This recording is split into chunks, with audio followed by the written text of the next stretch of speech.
सखी। इनके पितामह का भी नाम था अज और ये भी अज है। ये किस अर्थ में है? बोले एक शब्द के कई अर्थ होते हैं। अज बकरा, अज स्वयंभू, ब्रह्मा को भी अज कहा जाता है। अज बकरा, अज स्वयंभू और अज दशरथ के तात, और जन्म रहित हैं आप हूँ या ते आप हूँ अज कहलात। मानस में गोस्वामी जी लिखते हैं, व्यापक ब्रह्म निरंजन निर्गुण विगत विनोद, सोई अज प्रेम भगत बस कौशल्या की गोद। अब तो चलना ही छोड़ दिया चारों भाई ने, कहा कि यहीं खड़े हो जाओ, देखें कि दरवाजे और मंडप के बीच रास्ते में ही कैसे ब्याह करा लेती हैं, न धीरे धीरे चलने देती है न जल्दी जल्दी। तो खड़े हो गए चारों। तब तीसरी बोली, अब लागे कैसन अंगना में ठाड़े सखी, अब लागे कैसन अंगना में ठाड़े सखी। दूसरी बोली, ज्यों सुवर्ण नीलमणि खंभ गाड़े सखी, ज्यों सुवर्ण नीलमणि खंभ गाड़े सखी। कहा ये उपमा नहीं जची, क्यों? बोले खंभ जड़ किंतु दुल्हा तो चैतन्य है सखी, खंभ जड़ किंतु दुल्हा तो चैतन्य है सखी। दूसरी बोली, तुम्हें पता नहीं है जड़ और चेतन सब में राम नहीं अन्य है सखी,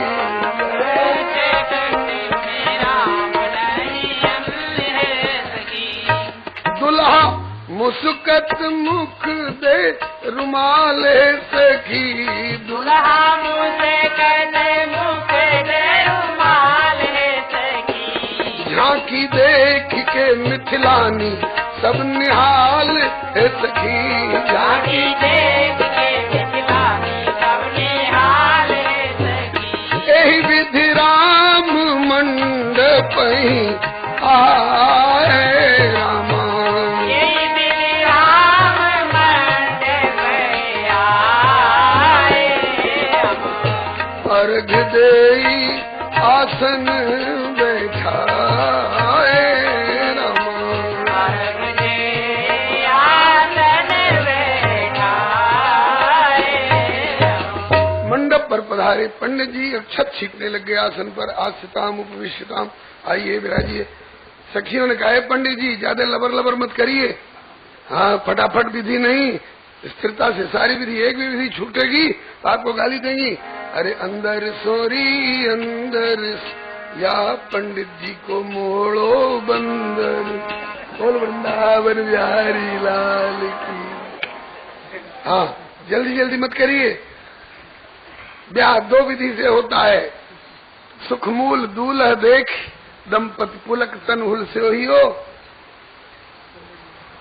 करि लोक वेद विधान, करि लोक वेद विधान, कन्यादान नृपभूषण की हो। लोक विधान वेद विधान, दो विधान से ब्याह होता है। वो स्वामी जी ने वेद विधान का नाम बाद में लिया, बोले पहले लोक विधान, इसलिए पीछे होंगे और सब वैदिक ब्याह विधान। पहले लौकिक रीति है कि दुल्हा कूटे धान। धान, बोलो वृंदावन बिहारी लाल। ये लोक विधि अभी भी होती है।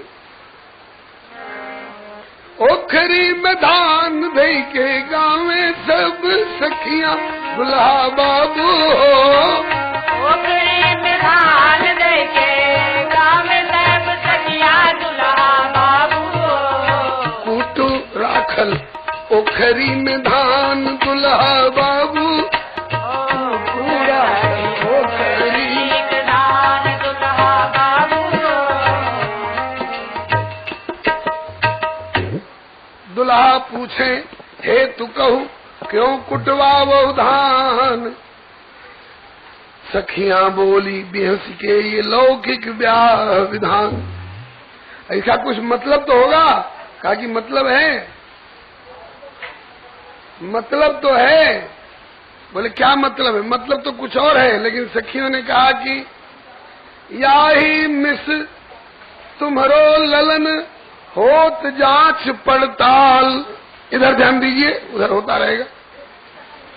राम सिया राम, जय जय जो राम सिया राम। राम सिया राम जय जय राम सिया राम। श्री चारों जुगल जोड़ी सरकार की।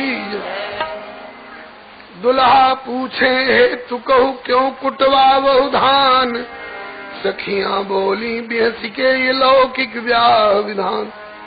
इसका मतलब भी तो कुछ होगा। बोले मतलब है या ही मिस तुमरो ललन होत जांच पड़ताल।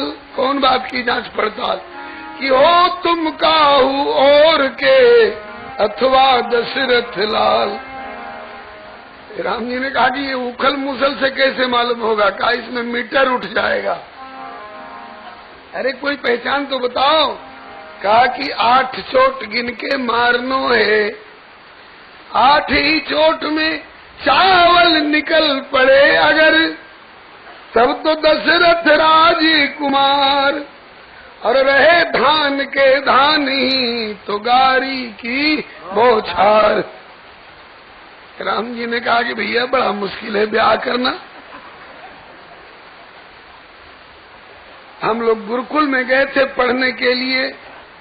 वहां भी वार्षिकी अर्धवार्षिकी परीक्षाएं होती थी, लेकिन इतना कड़ा पेपर वहां भी नहीं आता था।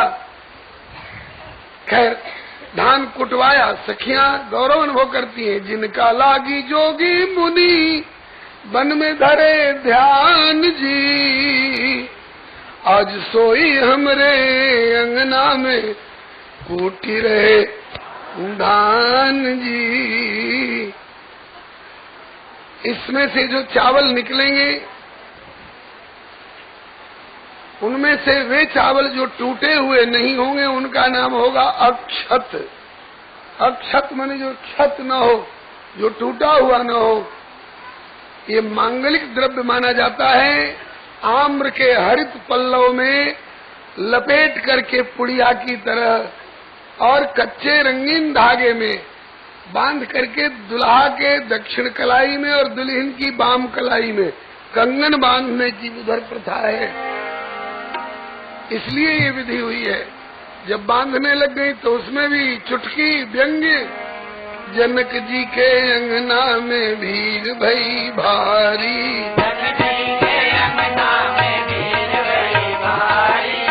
साजी बारात चले राजा दशरथ, साजी बारात चले राजा दशरथ।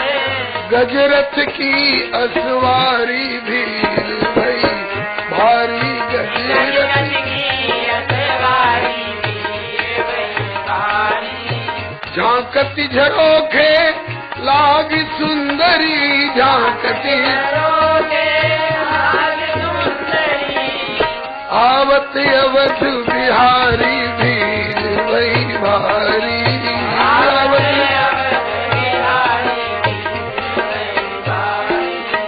राम लक्ष्मण भरत शत्रुघ्न, राम दर्शन को आए त्रिपुरारी भीड़ भई भारी, दर्शन को आए किया कर कंगन एक दिन राम जी खोलेंगे, किया कर कंगन एक दिन राम जी खोलेंगे। आज तो बांधा जा रहा है, एक दिन राम जी खोलेंगे। इसलिए कस के गांठ लगारी भीड़ भई भारी, कस के गांठ लगारी। इतनी कस के गांठ लगाई हो उलझा के कि खोले राम जी तो खुले नहीं कंगना, खोले राम जी तो खुले नहीं कंगना।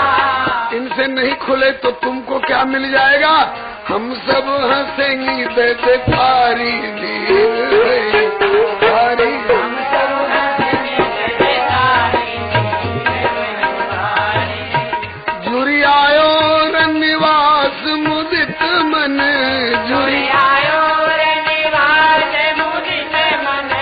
देत राम जी को गारी भीड़ भई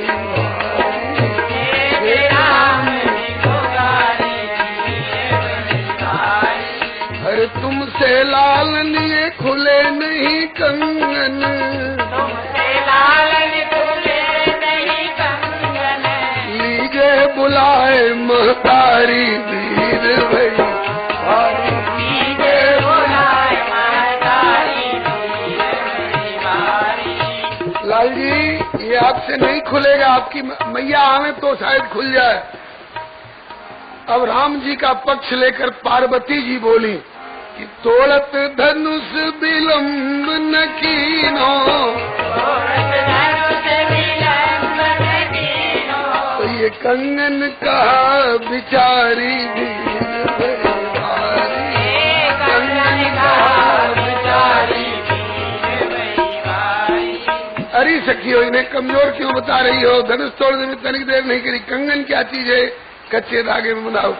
तब तक दूसरी बोल पड़ी, बोली एक नारी सुनो अवध बिहारी, यह शंभुधनु है न जाहि बेगी गई तो रोगे, रसिक बिहारी हो त्यारी प्रभुताई, तब जानूंगी सुकंकन की गांठ जब छोरोगे। ताछिन छबीली एक दूजी हंसी बोली, लाल आज धीरताई और धीरताई सब बोरोगे, और तुम पे यह तबलो नहीं छूटी है छबीले लाल, जबलो नहीं जनक लली के कर जोरोगे। जब तक हमारी जानकी के सामने दोनों हाथ नहीं जोरोगे तब तक ये कंगन खुलवे वारो ना है। इसी डर के मारे राम जी एक ही हाथ से खोलने की कोशिश करेंगे कि जहाँ दोनों हाथ लगाए कि दोनों हाथ जुट जाएंगे, फिर ताली पीट देंगे। अब तो सिया जी के सामने हाथ जोड़ दिया, माफ करो, किसी तरह से चैन नहीं लेने देती हैं। इसके बाद एक दूसरी विधि और कन्या निरीक्षण की होती है।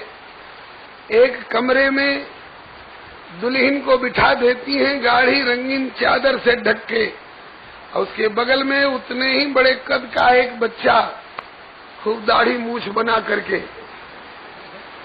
अब उसको भी वैसी चादर से ढक देती हैं। दुल्हा को ले जाती हैं, दुल्हा के हाथ में आम का पल्लव देती हैं। यदि आप अपने बाप के हैं तो इन दोनों में से अपनी दुल्हन को छोड़कर उस पर पल्लव छोड़िए। अपनी पर छूटा तब तो दशरथ जी के, दूसरी पर छूटा तो जय जय सीता राम। यद्यपि एक दुल्हन रहती है तो दूसरा बच्चा बिठाना पड़ता है, लेकिन यहाँ 4 दुल्हनें हैं, जरूरत नहीं थी तो भी सखियों ने छेड़खानी की। 3 तो ओरिजिनल दुल्हन बिठाई और एक बच्चा बिठा दिया, और चारों को ले जाकर कहती हैं अपनी दुल्हन को पहचान कर पल्लव छोड़िए।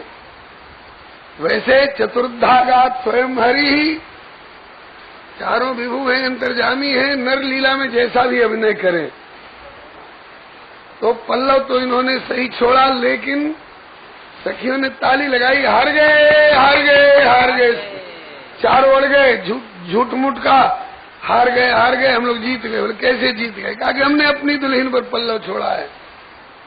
सखियां पूछती हैं कि आपने कैसे पहचाना कि यही मेरी दुल्हन है? कहाँ देखा था? क्या पहचान है आपकी दुल्हन की? उसका क्या उत्तर देंगे? लेकिन बहुत बढ़िया उत्तर दिया। राम जी बोले कि आज से पहले 2 बार मैंने अपनी दुल्हन को देखा था, एक बार फुलवारी में और एक बार जयमाला पहराते समय आमने सामने। ठीक है, आपने अपनी देखी भाली दुल्हन को पहचाना। छोटे कुमार शत्रुघ्न जी से पूछा, आपने कैसे पहचाना? कहा कि हमने अनुमान किया कि जैसे चारों भाई में सबसे छोटा मैं हूँ, इसी तरह से इन चारों में जो सबसे छोटी है वो मेरे बटकी होंगी। कहा कि आपका भी अनुमान सही है। भरत जी से पूछा, आप कैसे जीते? भरत जी बोले कि वैसे तो मैं जीतने लायक हूँ नहीं, लेकिन आज तक कभी हारा भी नहीं हूँ। तो कहा कि जब जीतने लायक नहीं है तो कैसे जीत लेते हैं?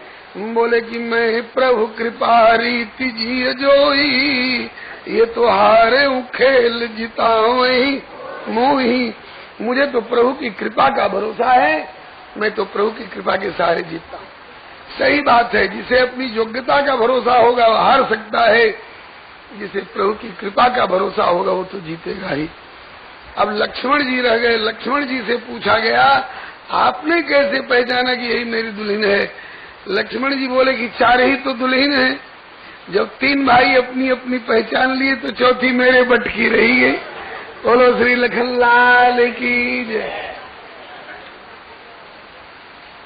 अब सखियों ने कहा कि इन्हें उत्कंठा हो रही होगी कि हमारी दुल्हन कैसी है, जरा नजदीक से देख लें। राम जी ने तो देखा है और लोगों ने तो नहीं देखा है। घूंघट उठा उठा के 3 दुल्हन तो स्वयं अपने से दिखाई। राम जी की दुल्हन श्री सीता जी, भरत जी की दुल्हन श्री मांडवी जी, श्री शत्रुघ्न जी की दुल्हन श्री श्रुतकीर्ति जी। लक्ष्मण जी की दुल्हन छिपाई गई थी और उनकी जगह पर एक बच्चा बिठाया गया था और उसको सिखा दिया गया था कि जब तुम्हारा घूंघट खोलें तो लटक जाना उनके गर्दन में और छोड़ना नहीं। तो ये सिखाया हुआ बच्चा।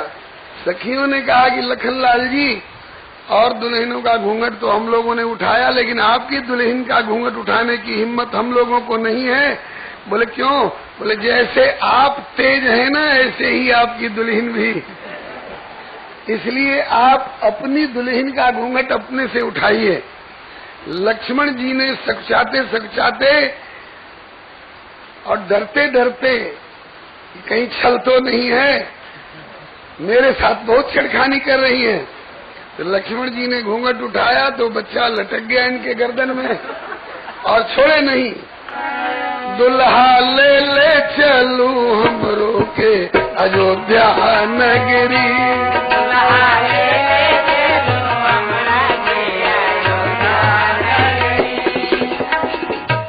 लक्ष्मण जी ने कहा कि ये सारा छल केवल मेरे साथ?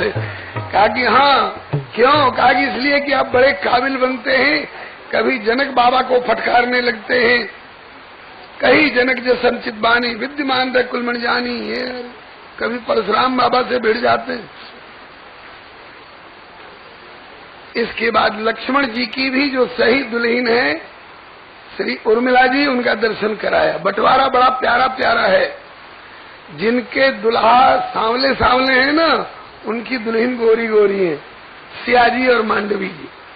और जो गोरे गोरे हैं लक्ष्मण जी और शत्रुघ्न जी, इनकी दुल्हन श्यामा श्यामा है, सांवरी सांवरी है, लेकिन इतनी सुंदरी है।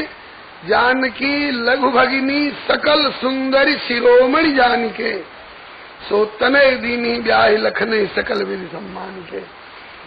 तो चारों बहुत प्रसन्न हुए। अनुरूप बर दुल्हन परस्पर लख सकुच ही हर्षही, सब मुदित सुंदरता सराही सुमन सुरगन बरसई। श्री लखनलाल की जय, श्री चारों दुल्हा सरकार की जय, श्री चारों ललीजू की जय, श्री चारों जुगल जोड़ी सरकार की जय। इसके बाद यही विधि राम मंडप ही आए,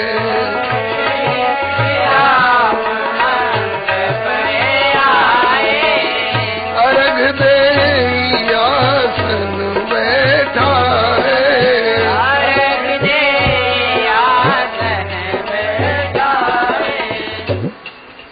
बहुत सारी विधियां हैं, एक एक विधि में बड़े बड़े सुंदर सुंदर भावपूर्ण पद हैं, बड़े बड़े रहस्यमय रसमय व्यंग्य विनोद। लेकिन इस साप्ताहिक एकादशाहिक और पाक्षिक कथा में उतना विस्तार संभव नहीं है।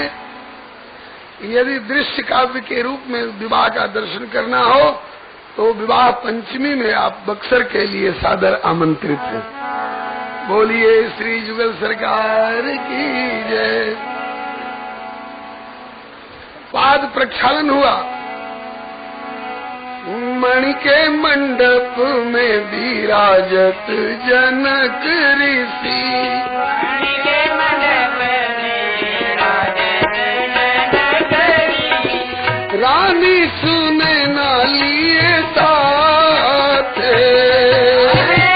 रानी सुने ना लिए साथ, सोना के परात सोने के जलझारी सोना के परात सोने के जलधारी चरण पखारे रघुनाथ के चरण पखारे रघुनाथ के जाहिरे चरण से प्रगट होई के सुरसरी जाहिरे चरण से संतत विराजे शिव के माथे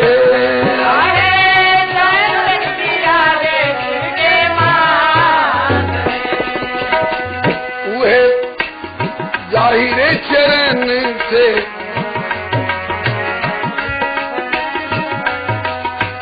परसि पराग पद पदुम पुनीत जागो परसि पराग पद पदुम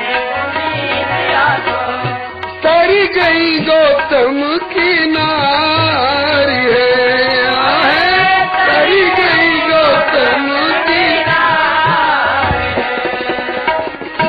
मधुप बनल मुनि जन के रसिक मन मधुप बनल मुनि जन करे मकरंद नित पान करे मकरंद नित पान वे पद पदुम पखारत कुल की तनु वे पद पदुम जनक सराहे अपन भाग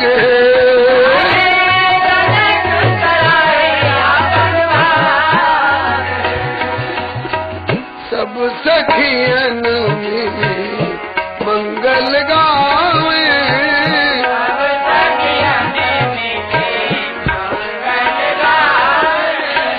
और चौदिस होत जय जयकार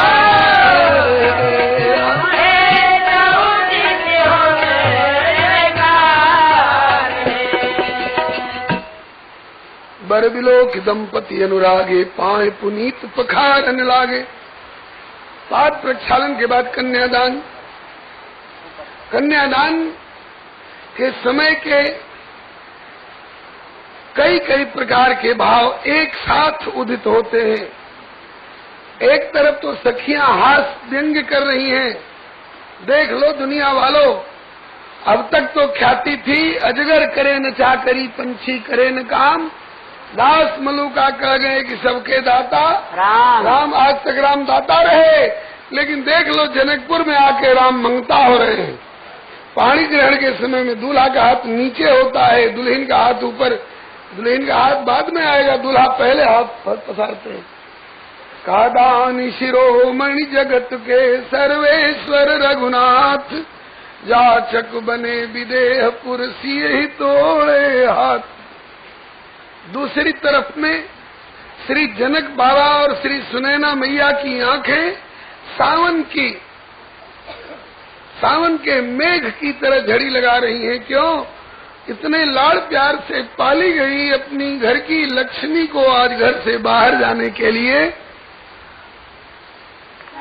युक्ति रची जा रही है। माताएं गीत गा रही हैं। अब तो कन्याएं घर में रजस्वला हो जाती हैं। ब्याह के पहले रजस्वला होने के पहले कन्यादान कर दिया जाता था, और वास्तव में कन्यादान वही माना जाता है। जिस समय जानकी का विवाह हो रहा है उस समय बेटी जानकी मात्र 6 साल की हैं, इसलिए अपनी जंघा पर गोद में बिठा करके बेटी को और हाथ रघुनंदन के हाथ में सौंपा जा रहा। जंघिया चढ़ाई बाबा बैठल मंडप तर,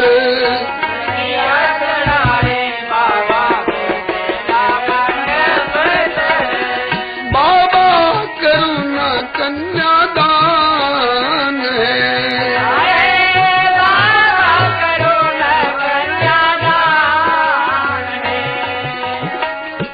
कर कर कंज तर लली करो पर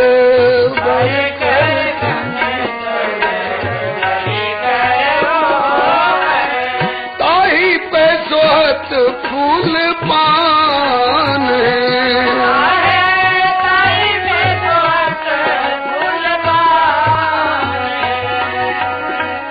गुरु वशिष्ठ मुनि मंत्र उचारत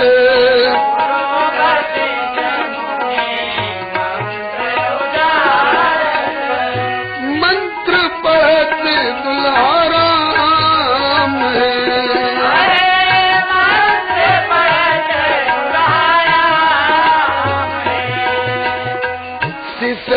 सिसकी रोए माता स्नेहा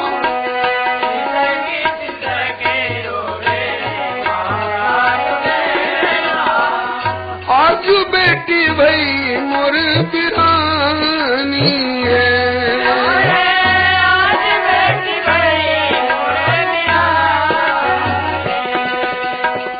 जाही बेटी लागे हम यज्ञ कराई जाई बेटी लागे यज्ञ कराई से बेटी हरल मोर प्राण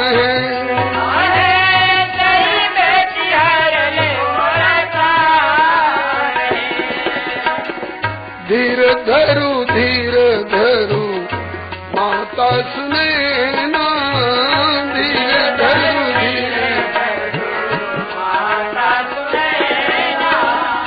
ये थिक जग व्यवहार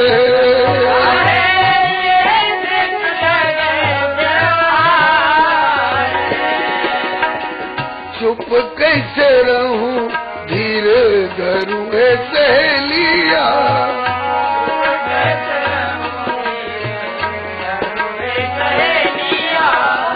सीता बिना कैसे राखब प्राण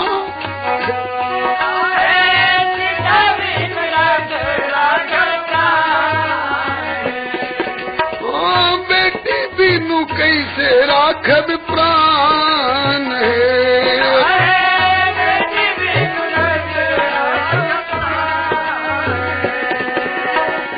सब सखियन मिली मंगल गावती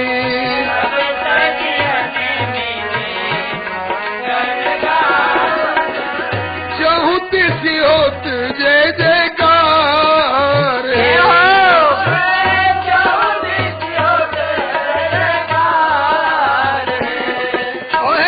सुमन बरसे बारंबार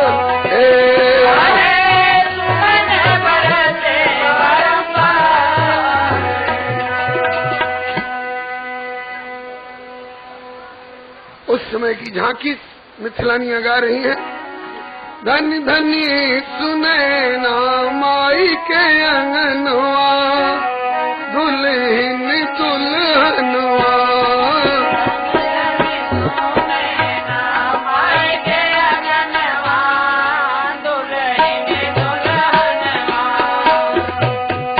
मिथिला के मात सरोवर मंडप अति पावन सुंदर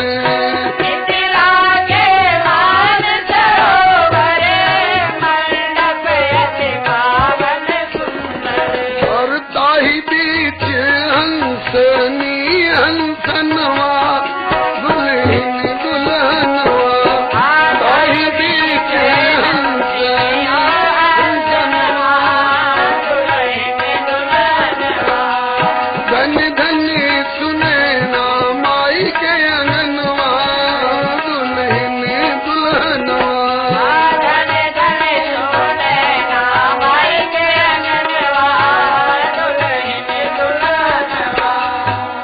दोनों के सजीवन मूरी भेल अच्छी सियाजू के चूरी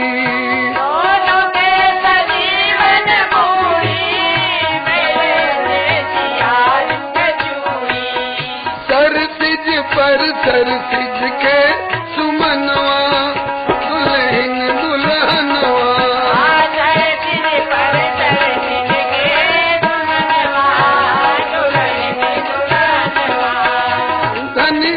सुने ना माई के अंगनवा दुल्हन दुल्हनवा धनी धनी झूले ना माई के अंगनवा दुल्हन दुल्हनवा एक दिस मोरिया लर बाढ़े एक दिस घूंघट पटकाढ़े एक दिस मोरिया दरबारे एक दिस घूंघट पटकारे बर के मोरिया लर बाढ़े सिया घूंघट पटकाढ़े बर के मोरिया लर बाढ़े सिया जी घूंघट पटकाढ़े और तरे तरे नैना के चितवनवा दुल्हन दुल्हनवा हरे हरे नैना के चितवनवा दुल्हन दुल्हनवा धन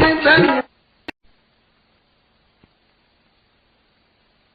ना विधि जाऊं पानी ग्रहणवा दुल्हन दुल्हनवा ना विधि जाऊं पानी ग्रहणवा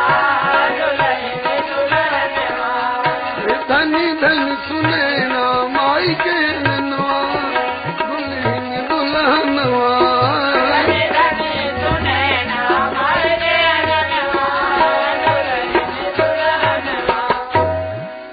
हिमवंत जिम गिरिजा महेश हरि श्री सागर दई तिन जनक राम ही सिय समर्पी विश्व कल की रति नई क्यों करे विनय विदेह कियो विदेह मूरत सामरी करी होम विधिवत गांठ जोरी होन लागी भावरी। गठबंधन में भी सखियां चुटकी लेती हैं। अब तक तो ख्याति थी यही सबके ऊपर सबको काल कर्म गुण स्वभाव की डोरी में बंधन में बांधने वाले हैं और यही जिसको चाहे उस बंधन से मुक्त करने वाले। लेकिन आज देख लो दुनिया वालों, ओ सब ही बंधे और मोक्ष प्रद जो प्रभु समरथ सिर मोर और तिनको गही बांधत सखी सिय अंचल के छोर। सिया सजना के गांठ में बंधाऊ है सखी सिया सजना के गांठ में बंधाऊ है सखी सब दिन के मनोरथ पुराऊ है सखी सब के मनोरथ पुराऊ है सखी सिया सजना के गांठ में बंधाऊ है सखी। सिया सजना के गांठ में बंधाऊ है सखी बर के पटुका के कोर सिय के चुंदरी के छोर बर के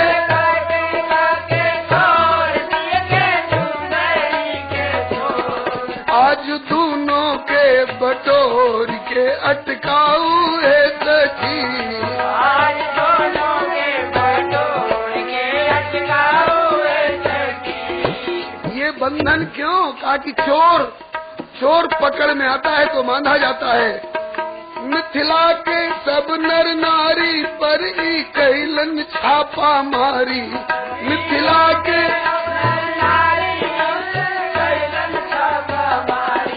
गारी दे के बांधी कसर चुकाऊ है सखी गारी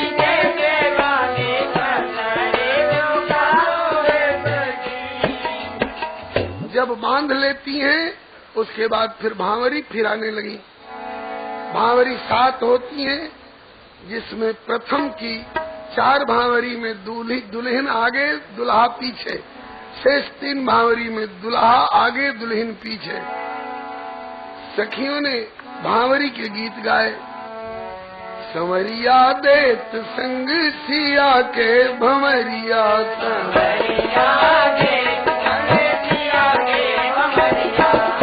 नीचे बिछी है मखमल की पावरिया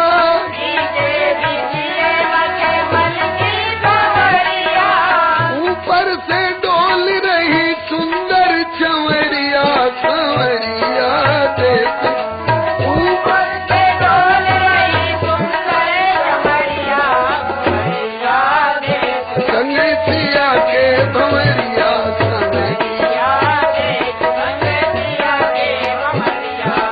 दशरथ के लाल ओ जनक की दुलरिया, दशरथ के लाल ओ जनक की दुलरिया, शोभा श्रृंगार छवि मुनि जन मनहरिया, समरिया शोभा श्रृंगार मुनि जन मनहरिया, समरिया संग सिया के भंवरिया,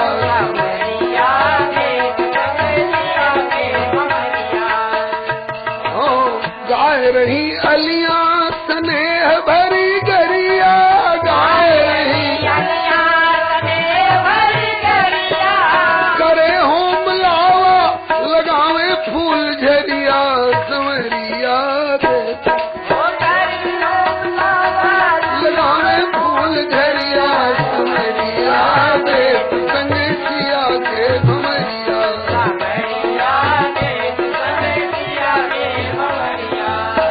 मुख पे लहरात ललित मोतिन की लरिया, मुख पे लहरात शोभा के सिंधु उठे प्रेम की लहरिया, समरिया दे तो शोभा के सिंधु उठे प्रेम की लहरिया, संग सिया के भंवरिया,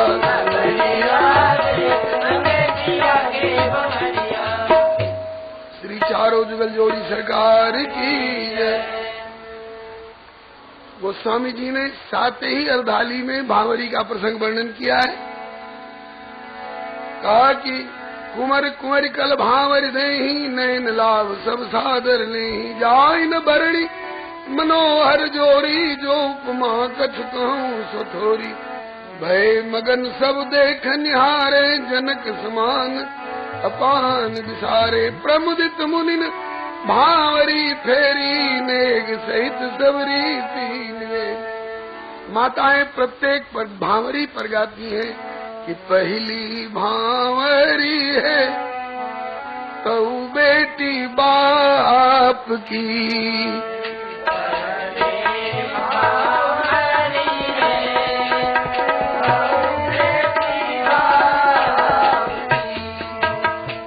दूसरी भांवरी है तऊ बेटी बाप की,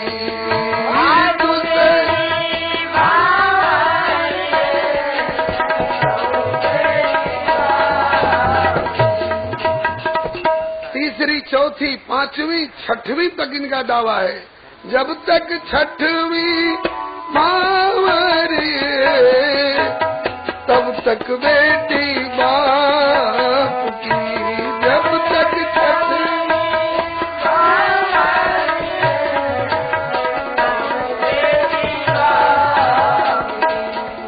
जब 7वीं भांवरी है अब सिया राम की, जब 7वीं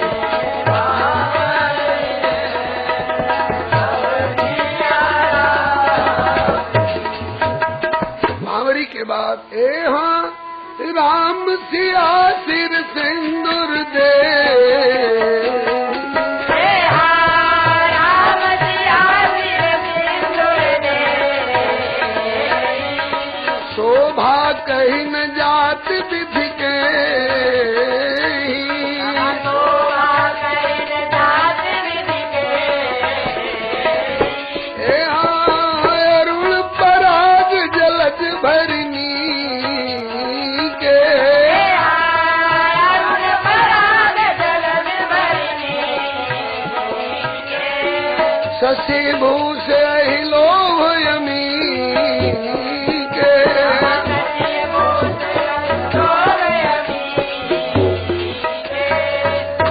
श्री चारों जुगल जोड़ी सरकार की। एक बार तो गोस्वामी जी कहते हैं कि शोभा कहीं न जात विधि के, उस समय की शोभा किसी भी प्रकार से कहने में नहीं आती। कहा जब सब जगह उपमा देते गए थे यहाँ क्यों चूकोगे गोस्वामी जी, क्या बढ़िया उत्प्रेक्षा की। शशि भूष अहि लोभ अमी के, समुद्र मंथन के समय का रूपक दिया। समुद्र मंथन में देवताओं और दैत्यों ने मिलकर के मंथन किया, लेकिन अमृत केवल देवताओं को मिला। असुर भी वंचित रह गए और कहा कि देवताओं और दैत्यों का तो योगदान था ही, वासुकी नाग ने भी नेति बन करके योगदान किया था। नागों को क्या मिला? नागों को तो एक बूंद नहीं मिला। मिलना चाहिए था, चलो उस समय नहीं तो अब मिल जाए। सुना है चंद्रमा में अमृत है, चंद्रमा से सिफारिश करो थोड़ा सा दे दे।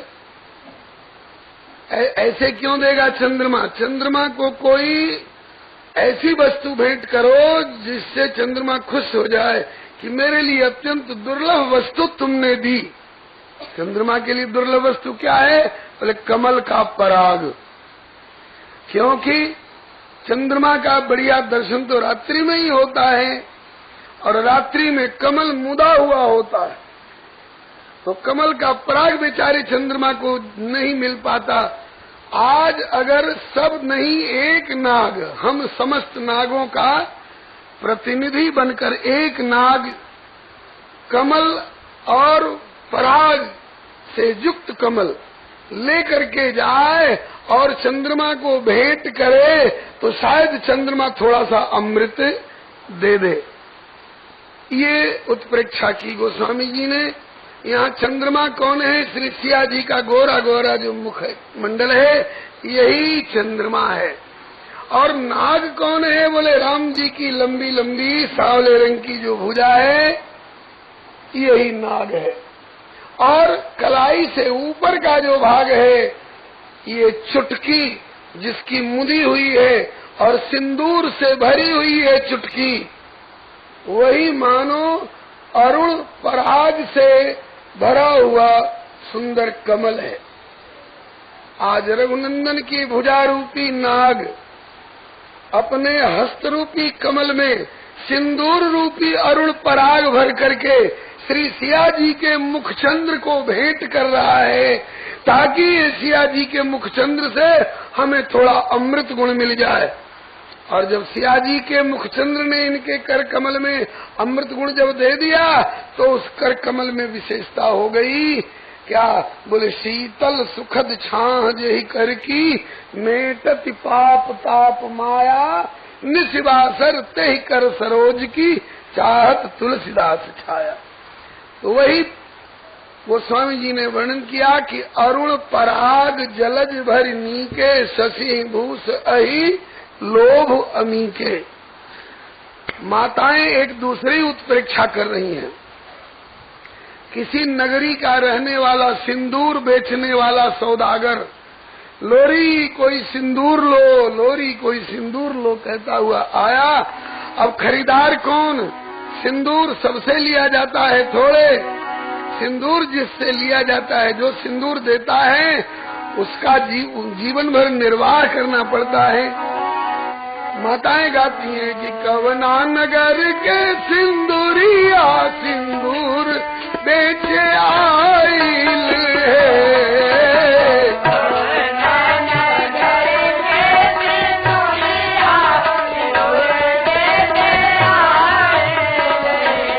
माई है कवना नगर की कुमारी धिया सिंदूर बेचाली है।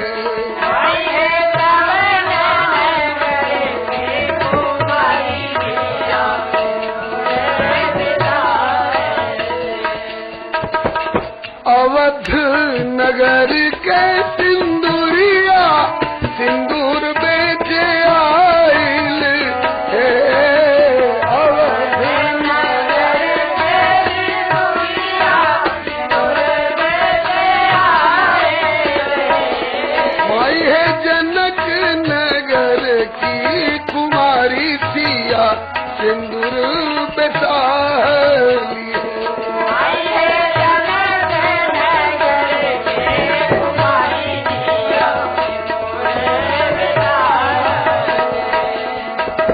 श्याम रंग रसिया बरवाजे सिंदूर चढ़ावल श्याम रंग रसिया बरवाजे सिंदूर चढ़ावल।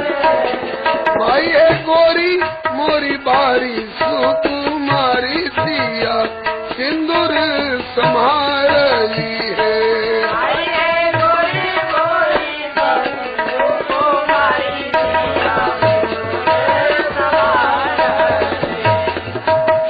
बहुरी वशिष्ठ दीन अनुशासन, बहुरी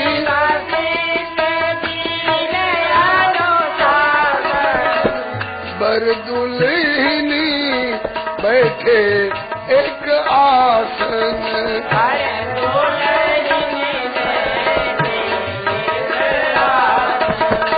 जस रघुवीर ब्याह विधि बरनी, जस रघुवीर सकल कुंवर ब्याह यही करनी।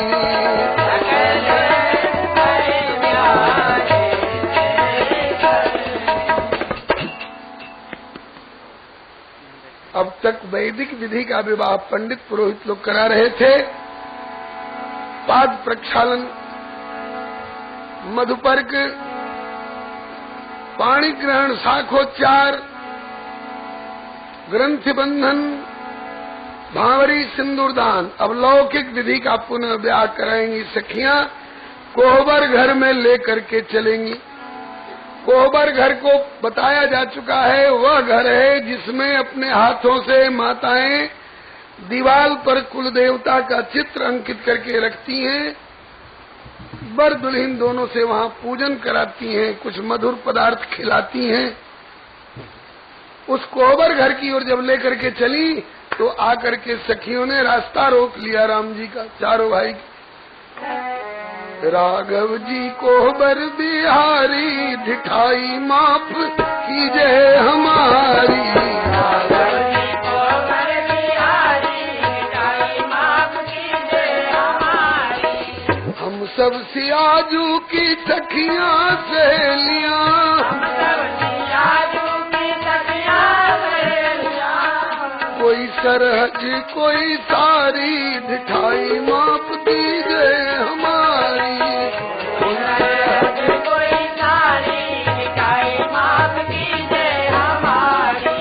द्वार की छिकाई यहाँ नेक कुछ लागे, द्वार की छिकाई यहाँ नेक कुछ लागे। तो जल्दी से दीजिए निकारी, ढिठाई माफ कीजिए हमारी। जल्दी से दीजिए निकारी, ढिठाई माफ कीजिए हमारी। राम जी बोले कि जब तक पिताजी, ताऊजी, चाचाजी, मंत्री जी, खजांची जी बैठे रहे तब तक तो वे लोग देते रहे नहीं जिनको देना था। उस समय तो आप लोगों ने कहा नहीं। अब वे तो सब जनवासे चले गए, हम तो अकेले ठन ठन पाल गोपाल। नेग नहीं लाए हम तो मुनि संग आए, नेग नहीं लाए हम तो मुनि संग आए। बन के कमंडल धारी, ढिठाई माफ कीजिए हमारी। बन के कमंडल धारी, ढिठाई माफ कीजिए हमारी। हम घर से दूल्हा बन के तो चले नहीं थे जो मैया कुछ दी होती। सखियां बोली कि चलो वहां से, नहीं तो यहीं से इंतजाम हो जाएगा। बोले कर दीजिए। कहा कि मुफ्त में नहीं कर देंगी, कुछ गिरवी रखना पड़ेगा। क्या गिरवी रखवाओगी? कहा कि कर दे प्रबंध, कुछ गिरवी आप रख दे, कर दे। क्या? बोले बेचहु बहिन महतारी, ढिठाई माफ कीजिए हमारी।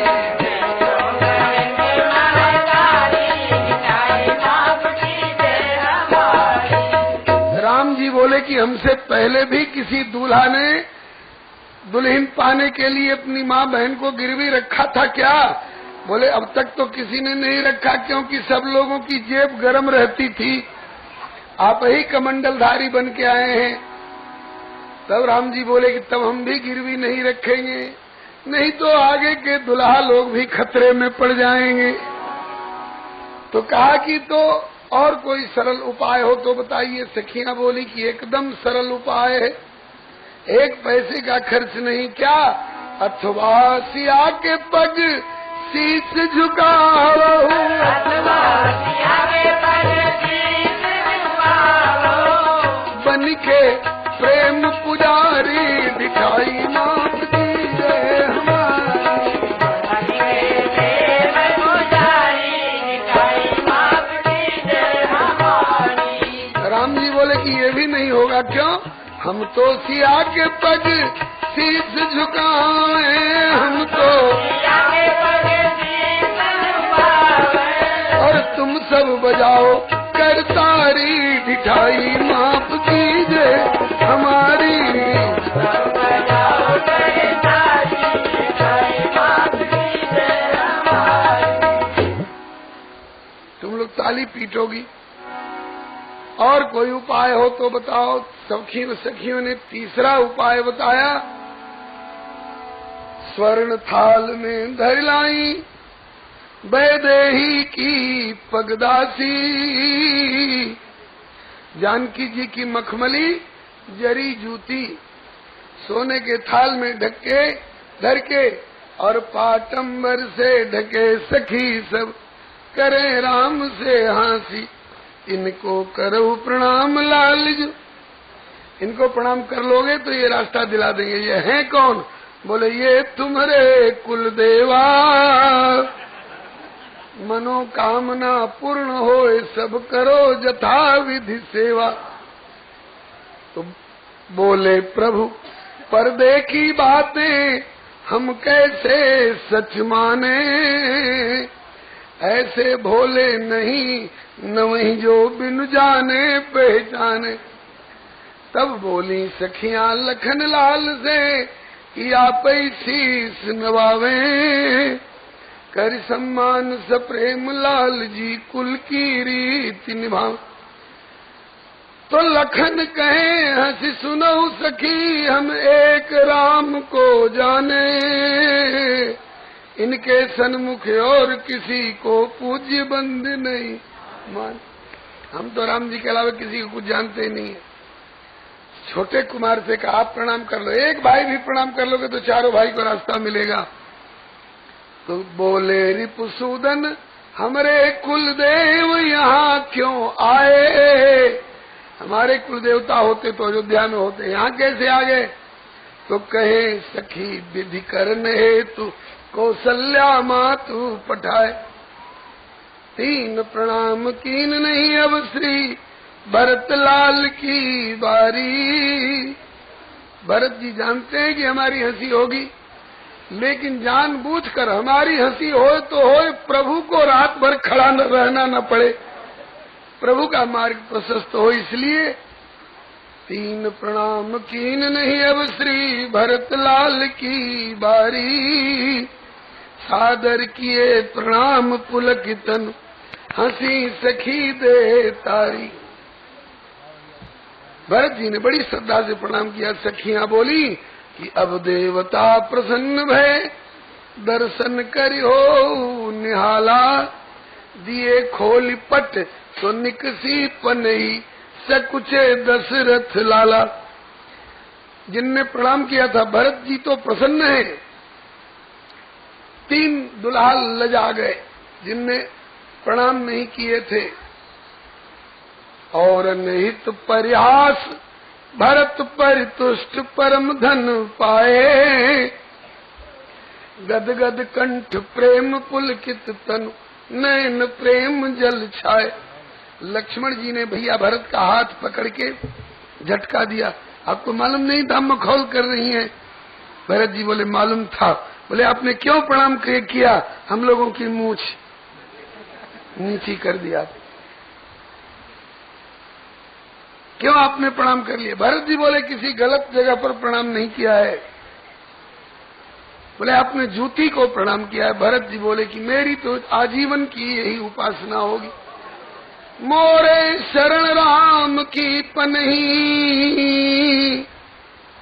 राम सुस्वामी दोष सब जनी। लक्ष्मण जी बोले कि भैया की होती तब तो ये तो कन्या पक्ष की थी। भरत जी ने कितना प्यारा उत्तर दिया, बोले कि मोरे शरण राम की पनही, ये सुदृढ़ भाव मनवाई, मेरे जान राम सीता में रंचहु अंतर नाई। हमारे लिए जुगल सरकार की पादुका पूज्या बंदिया करिए सी। तो लखन कहे कि ये तो हम भी जाने, लेकिन अब लेकिन क्या, बोले लेकिन यह तो है ससुरारी, ये सारी भक्ति यहीं पर सूझी जहां बज गई। आपको सारी भक्ति ससुरालय में सूझी? अरे यहाँ हमारी इज्जत रख देते और अयोध्या चलते तो भैया और भाभी दोनों की जूती दिन रात माथे पर लिए डोलते, कोई हंसता कोई रोता, यहाँ तो हमारी इज्जत रख देते। अंतिम उत्तर भरत जी ने इतना बढ़िया दिया कि लक्ष्मण जी को झुकना पड़ा। क्या? बोले कि भैया आप यहाँ किसी और तरह से वहाँ किसी और तरह से निभाते रहना, मेरे लिए निभे भरत प्रभु प्रीति एक रस, चाहे घर हो या ससुरारी। तो नारायण इस भरत भाव पर लखन लाल बलिहारी। आंखों में आंसू आ गए लक्ष्मण जी के। भैया भरत, आपके भाव की गहराई और गंभीरता को कौन पा सकता? तभी तो श्री राम जी शपथ ले लेके कहते हैं, नाथ शपथ पित चरण दोहाई, भयउ न भुवन भरत संभाई। लखन तुम्हार शपथ पितु आना, सुचि सुबंधु नहीं भरत समान। श्री भरत लाल की जय। इस प्रकार से बड़े धूमधाम से आनंद से विवाह संपन्न हुआ। अब चारों भाइयों को कोहबर में प्रवेश मिला। कोहबर में जाकर के कई विधियां कराती हैं, सबका वर्णन इतने कम समय में संभव नहीं, क्योंकि आज कन्हैया जी की बधाई तक पहुंचना है। बधाई क्या, यदि प्रभु चाहें तो आगे कुछ बाल लीला भी हो जाए।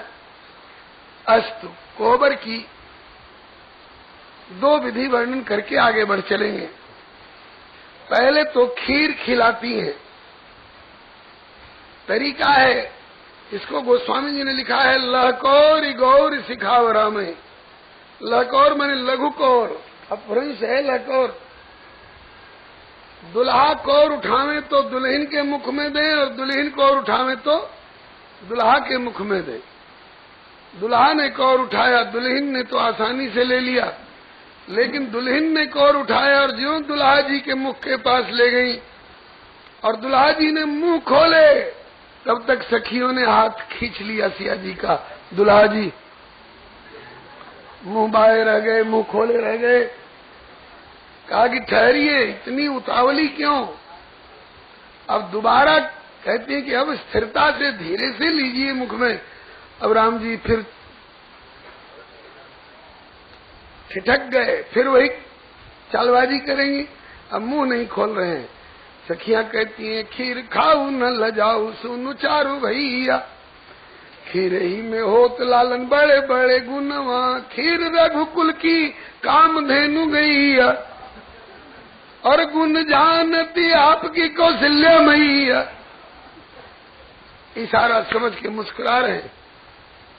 एक ने कहा, अति उदार कर तो चिदार सब अवधपुरी की बामा, खीर खाए पैदा करती पति कर नहीं कुछ कामा।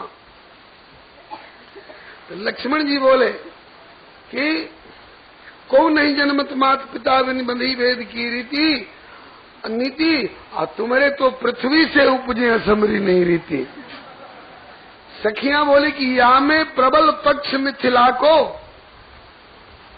या में प्रबल पक्ष मिथिला को, लखऊ जुगल परिपाटी, काम करे जो खीर अवध की सो मिथिला की माटी। इस प्रकार से जुगल पक्ष का हास परिहास विनोद चल रहा है। एक बोली, अरे सखी ये तूने क्या सुना दिया? बोले क्यों? कहा कि अब तो डर के मारे नहीं खाएंगे खीर। बोले क्यों? कहा कि अब तो सोचेंगे कि 3 भैया ने खीर खाए तो हम 4 भैया उनके पेट में प्रकट हो गए। हम 4 भैया खीर खाएं तो पता नहीं हमारे पेट में कितने प्रकट हो जाए। तो कहा कि ये कोई स्त्री है, थोड़े तो पुरुष है। कहा कि कल तुमने कथा में नहीं सुना कि एक राजा अयोध्या के कर गए कमाल, पर वृंदावन अयोध्या में मर्दों को भी ये सब खतरा होता रहता है। श्री हरे। इस प्रकार से आनंद मंगल हो रहा है। एक विधि और कह के आगे बढ़ चलेंगे। सखियों ने कहा कि हो चारों दुल्हा संभल कौड़ी खेलो,